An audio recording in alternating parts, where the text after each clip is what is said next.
If we beat a team that, we should have beat and we didn't give our best effort, we worked harder. And that type of work, that ethic stuck with me forever. He was 6'8" on his best day, which was still undersized for a power forward. Yet, at around 270 pounds for his career, he was going to make sure you felt him. He was most comfortable setting up in the post and bullying his defender until he was directly below the rim with a high percentage look. And even when the double team came, his instinct was to muscle his way through it, always finishing strong, whether it was on the first shot attempt or an easy putback, as he was one of the most tenacious offensive rebounders in basketball during his career. Elton Brand was an old school player through and through, posting you up and backing you down whenever possible. But he had surprising quickness and agility for someone his size, and was constantly expanding on his post repertoire. And even though he looked like he'd be too small or too slow, he was a sneaky good defender who used his strength to keep his matchup from getting to their spots and great timing to block their shots. He went from being a high school icon to becoming the nation's top player at Duke, which was enough to make him the first Duke player selected #1 overall. He had a short stay in Chicago to begin his career, yet after a trade to the Clippers, he became one of the league's best and most reliable power forwards for years. An Achilles injury would steal what was left of his prime, and the second half of his career, while respectable, would be nothing like the first half, as various injuries would limit him to being a solid starter and veteran role player, but never again a star. And while you never celebrate an injury, there's at least some positivity in that it came after he had spent almost a decade in the league, because it gave Elton Brand plenty of time to show everyone what he was about. Let's jog your memory. A New York native, Elton Brand attended Peekskill High School, where he became a local legend in his 4 years with the Red Devils. Brand would find himself on varsity throughout his entire time at Peekskill, and by his sophomore season, he was a team leader and would lead the team to a Class C state championship win over Buffalo Traditional, as Brand would score 31 in the game and overall would take home tournament MVP honors. The Red Devils again dominated Class C throughout the regular season in 1996, with Brand averaging 28 points. But come postseason, they would move up to Class B. And even though Peekskill had lost 3 senior starters from last year, Brand continued to show his elite talent, racking up 32 points, 17 rebounds, and 12 blocks in their first game of the state tournament versus Waverly. And the Red Devils would eventually find themselves in the state final to take on Rochester Franklin. And Brand dominated with 29 points and 23 rebounds as the Red Devils won, becoming the first team in New York State history to win back-to-back state titles after moving up a class, as Brand would again take home tournament MVP honors and was the Con Ed Scholar Athlete Award winner in '96. Peekskill couldn't make it 3 consecutive state titles, as they would lose to Poughkeepsie in the postseason tournament in '97. But Brand had still reached his 2,000th career point this year and would be named a McDonald's All-American, as well as play in the Nike Hoop Summit, as the now 6'8", 250-pound Brand had his pick of the litter for colleges, and would ultimately decide to join a stacked freshman recruiting class at Duke. Brand joined fellow freshmen William Avery and Shane Battier, as they were now part of a Blue Devils team coming off a second-round exit in the NCAA tournament, who were led by senior forward Roshan McLeod and junior guard Trajan Langdon. And Brand was expected to immediately become one of the team's top players and challenge for Freshman of the Year, and even all-conference honors.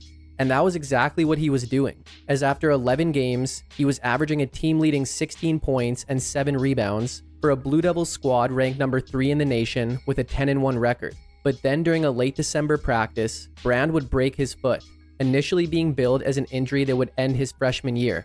But after sitting out a month and a half, he was given clearance to return for a February 22nd matchup with UCLA, as Duke had gone 13-1 in his absence, and his return would only bolster the now number 2 ranked team in the nation. Duke would win their final 3 games of the season to become the top ranked team, as Brand was eased back into the lineup going into the conference tournament. The Blue Devils would defeat Virginia in the quarterfinals, then just get past Clemson in the semis, but they would fall to North Carolina in the conference tournament final. Yet they would still get a 1 seed in the NCAA tournament. An easy first-round win over Radford would see Brand go for 12 points and 6 rebounds. Then a closer win over Oklahoma State in the second round would see Brand finish with 10 points and 9 rebounds, yet commit 6 turnovers. But Duke moved on to a Sweet 16 matchup with Syracuse, Brand finally looked like himself again in this game, as he would shoot 10 of 14 from the field to finish with 20 points and 14 rebounds, with 8 of those rebounds coming on the offensive glass. But he would struggle in an Elite 8 matchup with Kentucky, scoring 4 points on 1 of 4 shooting and getting himself in foul trouble as Duke's season came to an end, with Brand's shortened freshman year seeing him average about 13.5 points, 7.5 rebounds, and 1.5 blocks per game. Going into 1999, McLeod was gone, so the sophomore Brand was without a doubt the focal point of the front court scoring. But they had added another great forward in top freshman Corey Maggette. This season would see a healthy Brand lead the team in scoring, rebounding, and blocks, while shooting an incredible 62% from the field, as he would finish the year as the ACC's second leading scorer and rebounder, while leading the conference in shooting percentage, en route to a plethora of awards and honors. As on top of earning a first-team All-Conference and Conference Player of the Year award, he was a consensus first-team All-American and even the National College Player of the Year. But Coach K didn't like the way he was playing early in the season, as Brand had began the year complacent, after coming back strong from his foot injury, then averaging 17 points for Team USA in the Goodwill Games over the summer. So Coach K would take him out of the starting lineup for 2 games in mid-December. But upon returning to the starting lineup, Duke was 10-1, and the loss column wouldn't change the rest of the regular season, as they finished with the nation's top offense and top ranking, as well as a 29-1 record. This year would see the Blue Devils run through the conference tourney, with blowout defeats over Virginia and NC State. Then in a rematch of last year's final, they would dominate North Carolina to secure the ACC title, and get an automatic bid to the NCAA tournament. A first-round defeat of Florida A&M would see Brand go for a very efficient 17 points, along with 2 steals and 2 blocks. The second round brought Tulsa, and again Brand would score 17, along with 6 rebounds and 3 steals, as Duke advanced to the Sweet 16. In yet another blowout win, this time over Missouri State, Brand turned in 14 points, 13 rebounds, 4 steals, and 5 blocks, as Duke made a return to the Elite 8. And this time it went much better for Brand and the Blue Devils, as Brand would record 21 points and 8 rebounds on 8 of 10 shooting, with Duke defeating Temple by 21 points, punching their ticket to the Final Four. This would be Duke's first true test against a Michigan State team ranked number 2 in the nation, but Brand would deliver, with 18 points and 15 rebounds on 70% shooting, as Duke won by 6 and were heading to the national championship to take on UConn. Unfortunately, the Blue Devils came up just short in the title game. Brand had a solid 15 points on 5 of 8 shooting, along with 13 rebounds, but UConn was able to pull out the 3-point victory, as Brand's sophomore year had ended with him averaging about 17.5 points, 10 rebounds, and 2 blocks per game. After such an incredible sophomore campaign, Brand wanted to strike when the iron was hot, so he would decide to forego his final 2 years of eligibility and enter the NBA draft, as his ultimate dream was to be able to take care of his family. There were concerns about Brand's conditioning level, as well as worries around him not having enough dimensions to his offensive game and being a victim to mismatches on defense. But he was still an efficient scorer and great rebounder, entering a league which still highly valued a big man with those traits.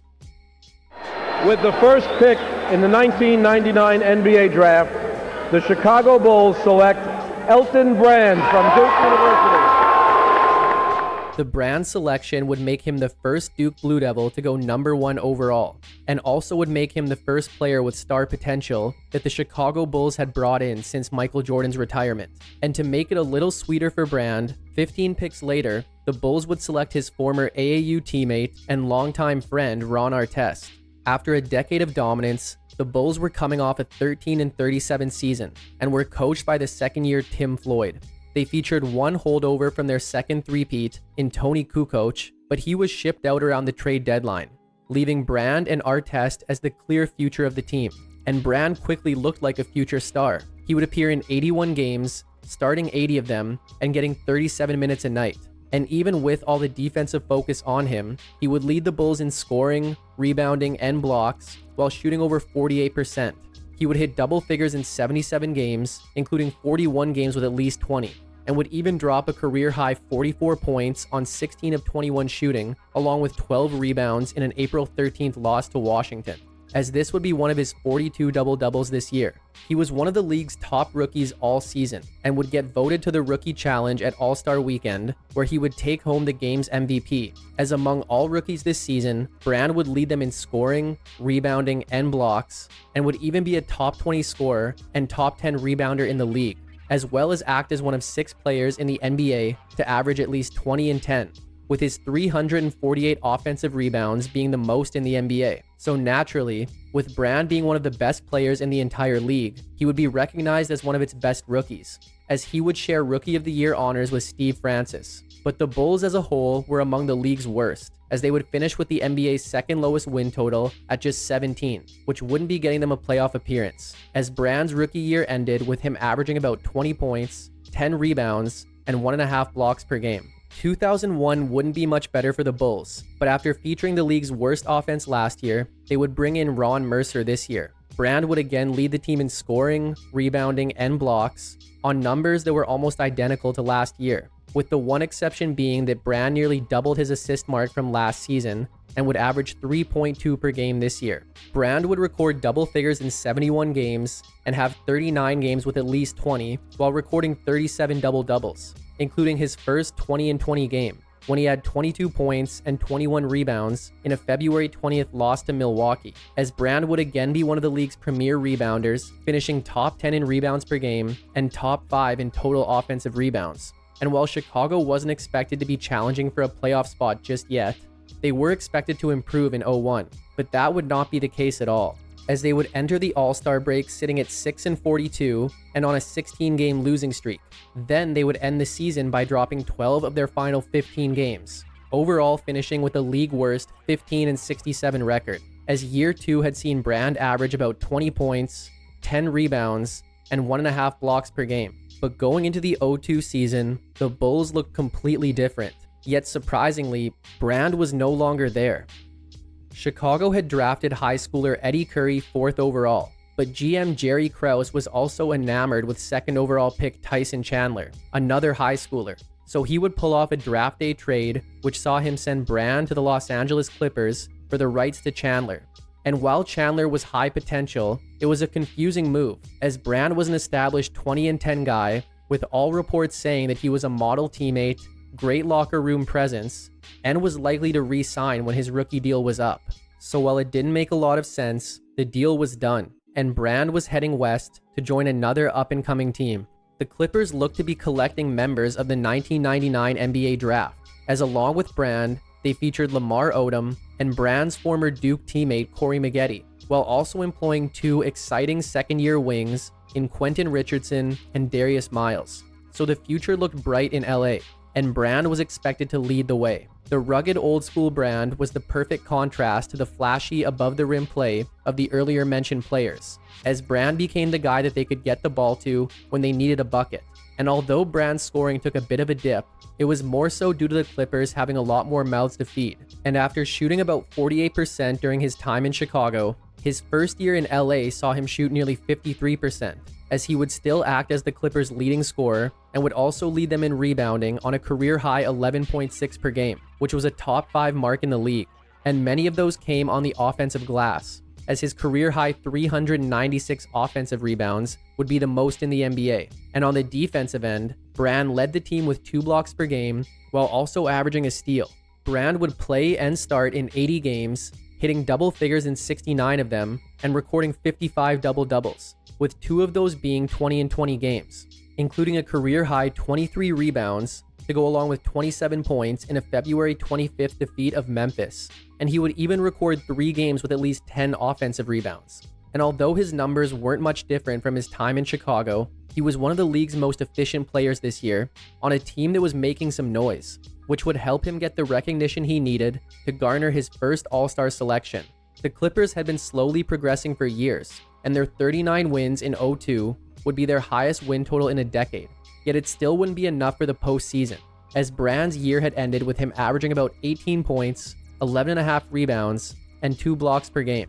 After bringing in Andre Miller, the Clippers looked poised for a playoff appearance in 03, but that wouldn't be the case at all, as they struggled to stay healthy. Richardson, Maggette, Odom, and Brand each missed at least 18 games, with Brand being hampered by a calf strain this season. Yet even so, he would again lead the Clippers in scoring, rebounding, and blocks, while shooting over 50% from the field, and his 283 offensive rebounds would be second in the league, while he would also be a top 5 shot blocker, with a career-high 2.5 per game. Brand's 62 games would still see him record double figures in 58 of them, along with 43 double-doubles. And he would even record his first career triple-double in a January 26 loss to Indiana, when he had 17 points, 14 rebounds, and a career-high 10 assists. But coaching change, along with the team often being undermanned, saw the Clippers take a step back this year, as they would manage just a 27-55 record, including going just 4 of 16 in the games without Brand, with Brand's year seeing him average about 18.5 points, 11.5 rebounds, and 2.5 blocks per game. But now the next 4 years were about to be the peak of Elton Brand. But would they be spent in LA? Brand was a restricted free agent, and over the offseason, he would sign a 6-year offer sheet with Miami, worth about $82 million. But LA wasn't going to let him get away, as they would match the contract and lock in Brand long term. LA had brought in Mike Dunleavy as their head coach, yet no longer featured Andre Miller or Lamar Odom, with the latter ending up in Miami. And the loss of Odom especially meant that Brand would have to take on more of the scoring load, which he would, as he would have his best scoring season in 3 years. Yet his first season not leading the team in that category, as he would be second to Maggette. But Brand was still the team's leading rebounder and shot blocker, again finishing top 10 in the NBA in blocks per game, and finishing top 5 in total offensive rebounds. However, Brand would miss 13 games this year for what seemed like deja vu, as after recording 28 points, 15 rebounds, and a career-high 8 blocks in a season-opening loss to Seattle, Brand would miss over a month, the reason being due to a broken foot that he had suffered in the season opener, which could have occurred as early as the second quarter. But Brand came back in early December and returned to his usual production, as over his 69 games, he would hit double figures in 65 of them and drop at least 30 points on 5 occasions, while also recording 40 double-doubles and his first career 30 and 20 game, when he went for 35 points and 20 rebounds in a January 17th loss to the Lakers. And although the Clippers had a top 10 scoring offense, they weren't great, but they were respectable with a 27-40 record after 67 games. However, they would then drop 14 of their final 15 games, including a 13-game losing streak, to finish the year at 28-54 and miss the playoffs, as Brand's year had seen him average about 20 points, 10.5 rebounds, and 2 blocks per game. LA would show some progress in 05. Maggette had the best scoring year of his career, and Brand did his usual work of about 20 and 10 on 50% shooting, again leading the team in rebounding and blocks, and again finishing as a top 10 shot blocker in the league. Brand would also have his healthiest season in years, playing and starting in 81 games and hitting double figures in 78 of those, while recording 41 double-doubles. The Clippers had a slightly improved offense, but it wasn't anything substantial, yet where the biggest difference came was in their defense, as after allowing the 3rd most points in the league last year, 2005 would see them finish in the top half for points allowed, and they would even start the season 10-6. But about halfway through the year, with the Clippers sitting at 23-23, they would have a mini collapse, which would ruin their playoff hopes, as they lost 8 straight in February, and then played 500 ball the rest of the way, finishing with a 37-45 record, and again missing the playoffs, as Brand's season had ended with him averaging about 20 points, 9.5 rebounds, and 2 blocks per game. But 2006 would be a season to remember for Elton Brand and the LA Clippers. The Clippers went out and got some veterans over the offseason, as they traded for point guard Sam Cassell and signed shooting guard Coutinho Mobley, as these two made up their starting backcourt. But their youth also contributed, as the second-year Sean Livingston would be a great distributor off the bench, and the third-year Chris Kaman would have a breakout year at center. However, Maggette dealt with a foot injury all year and only managed 32 games, which meant the Clippers were largely without one of their best scorers, but Brand would make up for Magetti's absence.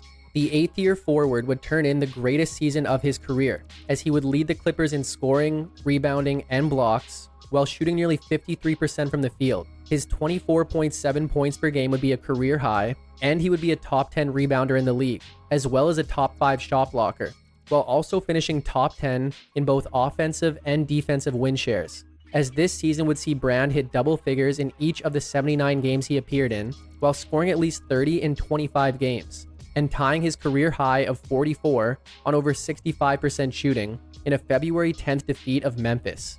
And he was still a beast on the glass, racking up 45 double-doubles and another 30 and 20 game in a December 23rd defeat of Charlotte, when he had 38 points and 20 rebounds. The Clippers possessed one of the better defenses in the league and now had an offense that was more middle of the pack after being well below average for years, as they were finally doing more winning than losing, and they were 30 and 21 going into the All-Star break, with Brand earning his second career All-Star selection and recording 12 points and 7 rebounds in the game. And then when the regular season ended, the Clippers had their first winning record since 1992, and Brand found himself voted second team All-NBA while also finishing top 10 in both MVP and DPOY voting. But what was most important was that the Clippers' 47-35 record would qualify them for the postseason, as Brand was finally making his playoff debut. Round 1 brought Denver, and Brand was solid, as he would lead the Clippers in scoring, rebounding, and blocks, while shooting about 47% for the series.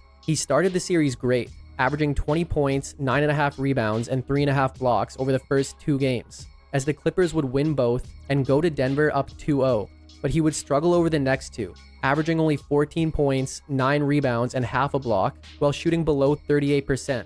But the Clippers were still going back to LA up 3-1, and the closeout game would be Brand's best of the series, as he finished with 21 points and 13 rebounds on about 53% shooting, and the Clippers won their first playoff series in 30 years. So Brand had been good, but not great in his playoff debut. But come their second round series with Phoenix, Brand wouldn't just be great, he'd be near perfect. The Suns were without star big man Amare Stoudemire all series, so the Clippers knew they needed to get the ball down low to Brand early and often, and that's exactly what they did, as Game 1 saw Brand come into Phoenix and drop a postseason career-high 40 points on 18 of 22 shooting, along with 4 blocks. Yet LA would lose. Game 2 would see Brand go for 27 and 10 on over 62% shooting, as the Clippers evened the series with a convincing win. Brand had his worst shooting performance in Game 3, as he went 7 of 17 from the field, yet he still finished with 20 points, 9 rebounds, 8 assists, and 5 blocks. Yet the Clippers lost by 3. They again evened it in Game 4, with Brand going for 39 and 8, while shooting over 54%. Game 5 in Phoenix would see Brand record 33 points and 15 rebounds, while adding 5 assists and 5 blocks. But Phoenix would outlast LA in double overtime. Then for the third time, LA would even the series, as Brand came back in Game 6 with 30 points, 12 rebounds, and 5 blocks on over 66% shooting. Going into Game 7, no team had won back-to-back games, and unfortunately for LA, that trend would continue. Brand would record his 4th straight game with at least 30, as he finished with 36 points and 9 rebounds on over 61% shooting. But the Suns couldn't miss, as they shot 60% as a team in a blowout win, and Brand's season came to an end, as he finished with averages of about 24.5 points, 10 rebounds, and 2.5 blocks per game. LA was hoping to run it back in 07, and had even brought in veteran forward Tim Thomas. But it's hard to have a successful team with inconsistency at point guard, and that's what the Clippers had, as Cassell would miss 24 games this year, and a gruesome knee injury to Livingston would end his season after 54 games. Maggette was much healthier, but Brand remained the team's leading scorer, as well as leading rebounder and shot blocker, as this marked his 6th consecutive season averaging at least 2 blocks per game, as he would again finish as a top 10 rebounder and shot blocker in the NBA, with his 268 offensive rebounds being the 4th most in the league. So even though Brand's numbers weren't as good as last year, it wasn't his fault, as he even shot a then career-high 53.3% from the field. Brand played and started in 80 games, hitting double figures in 77 of them, including 9 games with at least 30, and he would record 38 double-doubles. The Clippers remained one of the league's better defensive teams, but their offense suffered, and even after starting the season 5-1, they would be 10-15 after 25 games, and weren't able to return to 500, finishing at 40-42 and failing to make a return to the playoffs, as Brand's year had seen him average about 20.5 points, 9.5 rebounds, and 2 blocks per game. But over the offseason, Brand would suffer a nightmare injury. A 28-year-old Brand sustained a ruptured left Achilles tendon during an offseason workout, which was expected to keep him out for the entire 08 season. The beat-up Clippers understandably took a step back in 08, really feeling the absence of their best player. But then in late March, an unexpected announcement was made, Less than 8 months since his injury, Brand was set to return to a Clippers team who was sitting at 22-52 and well out of playoff contention. But on April 2nd, he came back and scored 19 points off the bench in a win over Seattle. And he was soon back in the starting lineup, as over the 8 games he played this season, he recorded at least 15 points in 7 of them, along with 1 double-double. But the Clippers finished with a 23-59 record and missed the playoffs, as Brand's 8 games had seen him average about 17.5 points, 8 rebounds, and 2 blocks per game. But his short return had given Clippers fans optimism that Brand would be back at full strength in 2009. Brand had a player option in his contract and would opt out after the season. However, this wasn't because he wanted to leave. It was because he wanted to give the Clippers more flexibility to bring in more talent, such as free agent point guard Baron Davis. But then less than 2 weeks later, Brand had agreed to a 5-year deal worth about $80 million with the Philadelphia 76ers, with the reason for his sudden change of heart reportedly being that LA offered him a take-it-or-leave-it deal. It was worth about $20 million less than what he was offered by Philly, and even less than what the Clippers offered Baron Davis. And then owner Donald Sterling essentially said that he didn't care if Brand signed or didn't. So likely feeling disrespected by this, Brand would leave and choose Philly, partially because of their proximity to his hometown and his family. Entering his 10th season, Brand was one of 4 active players with career averages of 20 points and 10 rebounds, along with Shaquille O'Neal, Kevin Garnett, and Tim Duncan. And after the end to last season, the Sixers felt like they got a star, but this is where Brand's body would begin to fail him. Philly was a scrappy team coming off a playoff appearance featuring guys like Andre Iguodala and Andre Miller, and Brand was supposed to give them the low post presence they lacked last year. He wasn't quite giving them the production from his Clippers days, but he was still providing them with a great scoring and rebounding presence, as he was averaging a double-double over his first 19 games. But then he would miss a couple games with a hamstring injury, and after returning for 4 more games, he would suffer a significant shoulder injury on December 17th versus Milwaukee, resulting in him missing about 5 weeks.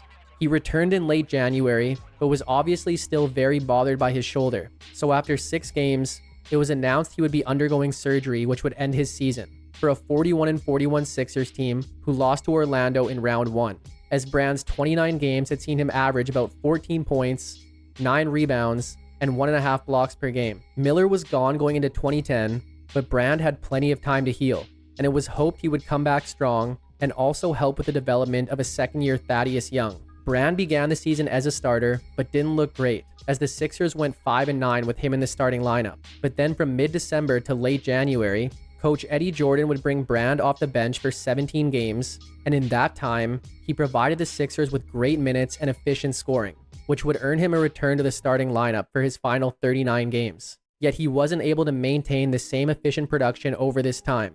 And the Sixers would also take a step back as a team, as they would only manage a 27-55 record and miss the playoffs, with Brand's first true season back seeing him average about 13 points, 6 rebounds, and a block per game. But the following season, Brand would show everyone that he could still be highly effective. Philly had brought in Doug Collins to coach the team and got a great second year out of Drew Holiday, but Brand seemed to turn back the clock, as for the final time in his career, he would lead the team in scoring.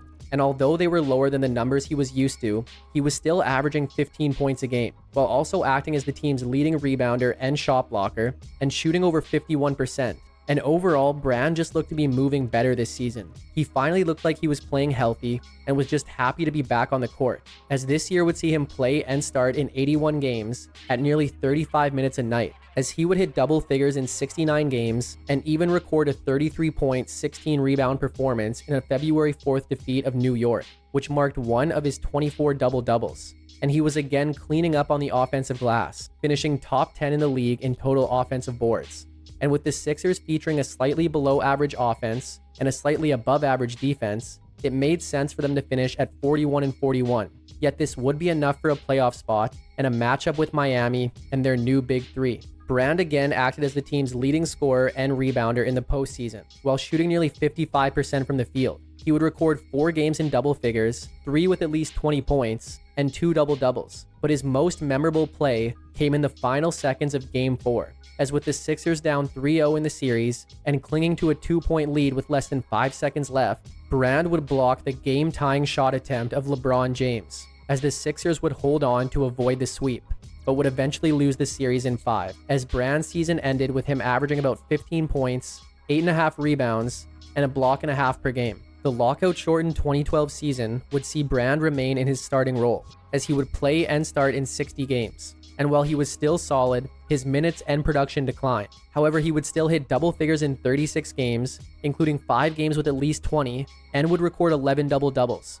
Philly's offense had further declined, but they more than made up for it with one of the league's stingiest defenses, allowing the 3rd lowest points per game, which in turn would lead to a winning record at 35-31, and would also get them a return to the postseason. Brand came out strong in a first-round series with Chicago, as over the first 2 games, he was averaging 15.5 points, 6 rebounds, and 3.5 blocks on nearly 62% shooting. But he would then score a combined 17 points over the remaining 4 games, while shooting below 26% from the field. However, he still made an impact, averaging 2 blocks and over 5 rebounds in those games, as Philly won the series in 6 and advanced to a second-round matchup with Boston. This series began the way last series ended, as over the first 4 games, Brand was getting less than 16 minutes a night and averaging about 4 points. And the Sixers were still in good shape, as going into Game 5, the series was tied. Then over the next 3 games, Brand came back to life, scoring at least 13 points in each game and shooting above 57%, as he would even record a Game 6 double-double. But Boston was able to survive and win Game 7 to end Philly's season, as Brand's year had seen him average about 11 points, 7 rebounds, and a block and a half per game. But this was the end of Brand's time as a starter and as a Sixer. In a cost-cutting move, the Sixers would release Brand under the amnesty clause, but just a couple days later, he would be picked up by the Mavericks, as they were doing whatever they could to keep their championship window open, fielding one of the league's oldest teams, still led by Dirk Nowitzki. As while Brand wouldn't be a starter, he still had an important role in the rotation, getting about 21 minutes off the bench in 72 games and acting as the team's best second-unit rebounder. But this Mavs team would fail to reach expectations, only finishing with a 41-41 record and missing the playoffs, as Brand's year in Dallas had seen him average about 7 points, 6 rebounds, and a block and a half per game. Over the offseason, Brand would sign with the Atlanta Hawks as frontcourt depth. With Atlanta, Brand would again occupy a bench role, getting about 19 minutes a game in 73 games. And although this led to career low production up to that point, it would also see him record career best efficiency, as he would shoot a career high 53.9% from the field. The Hawks were a middle-of-the-pack offense and defense, but about halfway through the year, they were 25-21, but they would then go 6-20 over their next 26, and would ultimately finish the season at 38-44. Yet they would get the final playoff spot and a matchup with Indiana. Brand would appear in every game of this series, yet would put up very modest numbers in only about 11 minutes a night, as he would only score in 2 games of their 7-game series loss, with Brand's year ending with him averaging about 5.5 points, 5 rebounds, and a block per game. A now 35-year-old Brand was used sparingly in the 2015 season, logging a lot of DMPs and overall appearing in just 36 games, with minimal contributions. Yet the Hawks were putting together one of the best seasons in franchise history, as by the time the playoffs rolled around, the 60-22 Hawks had the #1 seed. But Brand didn't do much in their first-round series win over Brooklyn, appearing in just 2 games. Then he would never see the court in their second-round defeat of Washington. Their season came to an end in the conference finals when they were swept by Cleveland, with Brand shooting 2 free throws in Game 1. But Brand's season ended with him averaging about 2.5 points, 3 rebounds, and half a block per game. After the season, Brand announced his retirement, but it was short-lived, as he came out of retirement to sign with Philly in early January, appearing in 17 games for a Sixers team who finished with a 10-72 record, with Brand averaging about 4 points, 3.5 rebounds, and half a block per game. Shortly before the beginning of the 2017 season, Brand again retired, this time for good, soon transitioning to a player development position with the Sixers, and eventually being named their GM in 2018, and would soon orchestrate trades for Jimmy Butler and Tobias Harris.